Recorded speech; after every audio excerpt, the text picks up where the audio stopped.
بسم اللہ الرحمن الرحیم۔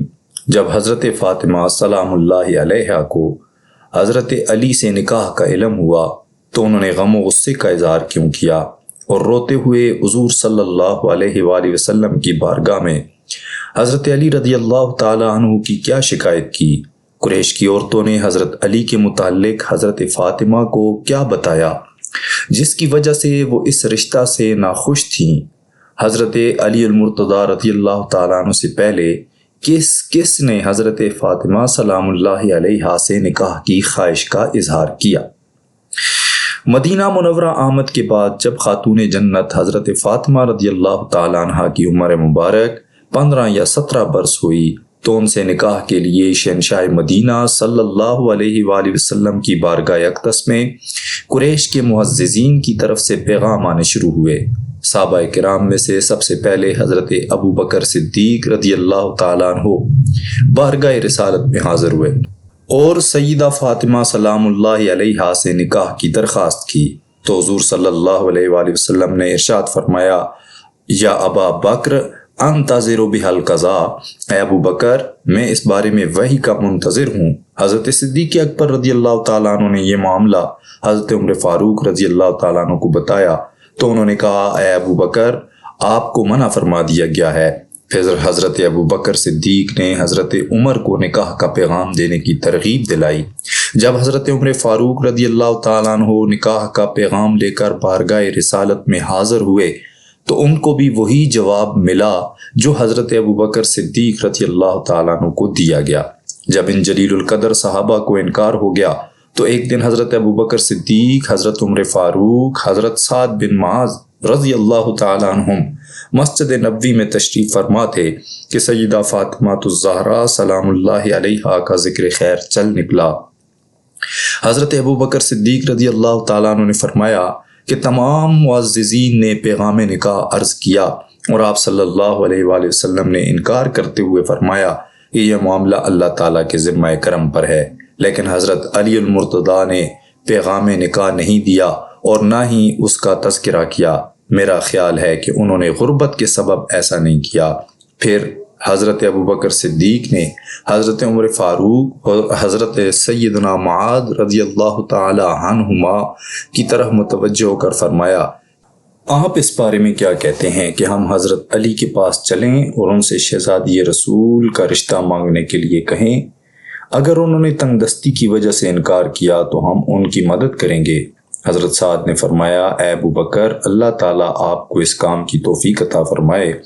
پھر یہ سب مسجد نبوی سے نکل کر حضرت علی المرتضیٰ رضی اللہ تعالیٰ عنہ کی تلاش میں مصروف ہو گئے۔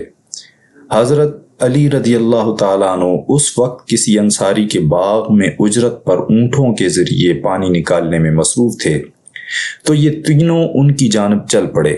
جب حضرت علی رضی اللہ تعالیٰ عنہ نے ان حضرات کو دیکھا تو پوچھا، کیا بات ہے؟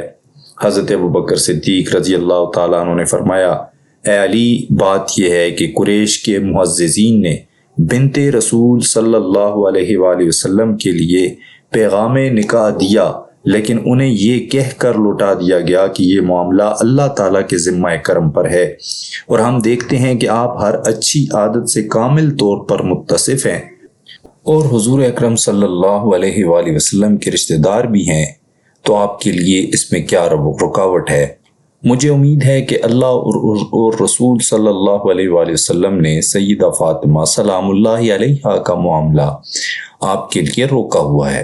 راوی فرماتے ہیں کہ حضرت علی المرتضیٰ رضی اللہ تعالیٰ عنہ کی آنکھیں اشک بار ہو گئیں اور فرمایا، اے ابو بکر آپ نے مجھے ایسے کام پر ابھارا ہے جو رکا ہوا تھا۔ مجھے شہزادی کونین پسند ہیں اور ایسے رشتے کے لیے میرے جیسا اور کوئی نہیں، لیکن غربت نے مجھے اس سے روک رکھا ہے۔ حضرت ابو بکر صدیق رضی اللہ تعالیٰ عنہ نے فرمایا، اے علی ایسا نہ کہو، اللہ اور اس کے رسول کے نزدیک دنیا اور جو کچھ اس میں ہے اڑتے غبار کی مانند ہے۔ اس کے بعد حضرت علی المرتضیٰ رضی اللہ تعالیٰ عنہ اونٹ پر بیٹھے اور اپنے گھر کی طرف چل دیے۔ گھر پہنچ کر اونٹ باندھا اور حضرت ام سلمہ رضی اللہ تعالی عنہا کے مکان کی طرف چل دیے۔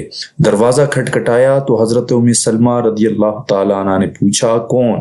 حضرت علی کے جواب دینے سے پہلے نبی غیب دان صلی اللہ علیہ وآلہ وسلم نے ارشاد فرمایا، اٹھو اور دروازہ کھولو، یہ وہ ہیں جن سے اللہ اور اس کا رسول محبت کرتا ہے، اور وہ بھی اللہ اور اس کے رسول سے محبت کرتا ہے۔ عرض کی، میرے ماں باپ آپ پر قربان۔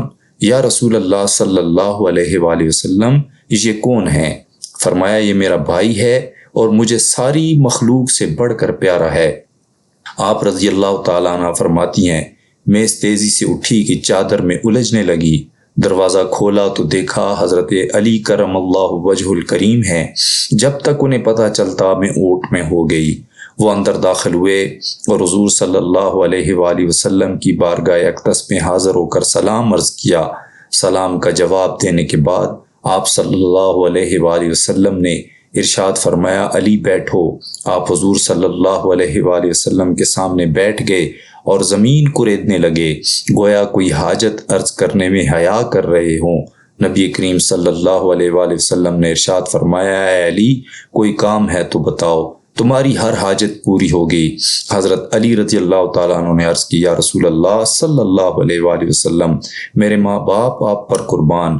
آپ جانتے ہیں کہ آپ نے میرے ماں باپ سے مجھے لیا، اس وقت لیا جب میں ایک ناسمجھ بچہ تھا۔ آپ نے میری تربیت اور رہنمائی فرمائی، مجھے ادب سکھایا۔ اللہ تعالیٰ نے آپ کے ذریعے مجھے ہدایت بخشی اور اس شرک سے بچایا جس میں میرے والدین مبتلا تھے۔ یا رسول اللہ صلی اللہ علیہ وآلہ وسلم، آپ ہی دنیا و آخرت میں میرا وسیلہ اور ذخیرہ ہیں، اور میں پسند کرتا ہوں کہ اللہ تعالیٰ آپ صلی اللہ علیہ وآلہ وسلم کے ذریعے میری پشت پناہی اس طرح فرمائے کہ میرا بھی ایک گھر اور بیوی ہو جس سے میں سکون حاصل کروں۔ یہی عرض لیے میں آپ صلی اللہ علیہ وآلہ وسلم کی خدمت میں حاضر ہوا ہوں۔ یا رسول اللہ صلی اللہ علیہ وآلہ وسلم، کیا آپ اپنی لخت جگر فاطمۃ الزہراء سلام اللہ علیہا کا نکاح میرے ساتھ کرنا پسند فرمائیں گے؟ حضرت ام سلمہ رضی اللہ تعالیٰ عنہ فرماتی ہیں کہ یہ سن کر حضور صلی اللہ علیہ وآلہ وسلم کا چہرہ انور خوشی سے کھل اٹھا۔ حضرت عطا رحمۃ اللہ علیہ فرماتے ہیں کہ حضرت علی رضی اللہ تعالیٰ عنہ نے جب حضرت سیدہ فاطمہ رضی اللہ تعالیٰ عنہا سے نکاح کا پیغام دیا تو نبی کریم صلی اللہ علیہ وآلہ وسلم نے شہزادی سے فرمایا، علی نے تم سے نکاح کی خواہش کا اظہار کیا ہے۔ آپ یہ سن کر خاموش ہو گئیں تو حضور صلی اللہ علیہ وآلہ وسلم نے ان کا نکاح حضرت علی رضی اللہ تعالیٰ عنہ سے کر دیا۔ یہ سارا واقعہ اہل سنت کی کتابوں میں مذکور ہے۔ اب جو لوگ خود کو اہل بیت کا محب اور جانثار کہتے ہیں، وہ اپنی سیاہ اربعہ میں یوں لکھتے ہیں کہ راوی کہتا ہے کہ ہم حضور صلی اللہ علیہ وآلہ وسلم کی بارگاہ میں بیٹھے ہوئے تھے کہ اچانک حضرت فاطمہ رضی اللہ تعالیٰ عنہا سخت روتی ہوئی تشریف لائیں۔ انہیں رسول اللہ صلی اللہ علیہ وآلہ وسلم نے فرمایا، فاطمہ، تمہیں کس نے رلایا؟ عرض کی، ابا جان، قریشی عورتوں نے مجھے طعنہ دیا ہے کہ تمہارے والد نے تمہاری شادی ایسے شخص سے کی جس کے پاس کچھ مال نہیں۔ تو آپ صلی اللہ علیہ وآلہ وسلم نے فرمایا، بیٹی مت رو، اللہ کی قسم میں نے تیری شادی اس وقت کی جب اللہ تعالیٰ نے تیری شادی عرش پر کر دی، اور اس پر جبرائیل اور میکائیل کو گواہ بنایا تھا۔ کیا کوئی یہ سیدہ کائنات کے متعلق گمان بھی کر سکتا ہے کہ انہوں نے کمینی دنیا کی خاطر حضرت علی کرم اللہ وجہ الکریم جیسی شخصیت کو فقیر سمجھتے ہوئے انتہائی غم کا اظہار کرتے ہوئے گریہ و بکا کیا اور روتی ہوئی بارگاہ رسالت میں آئیں اور تمام صحابہ کے سامنے حضرت علی المرتضیٰ رضی اللہ تعالیٰ عنہ کی غربت اور بدقسمتی کا رونا رویا؟ تو کیا یہ انداز روایت سیدہ فاطمہ رضی اللہ تعالیٰ عنہ کی شدید توہین کے مترادف نہیں؟ اللہ تعالیٰ ہمیں ہدایت کی راہ عطا فرمائے۔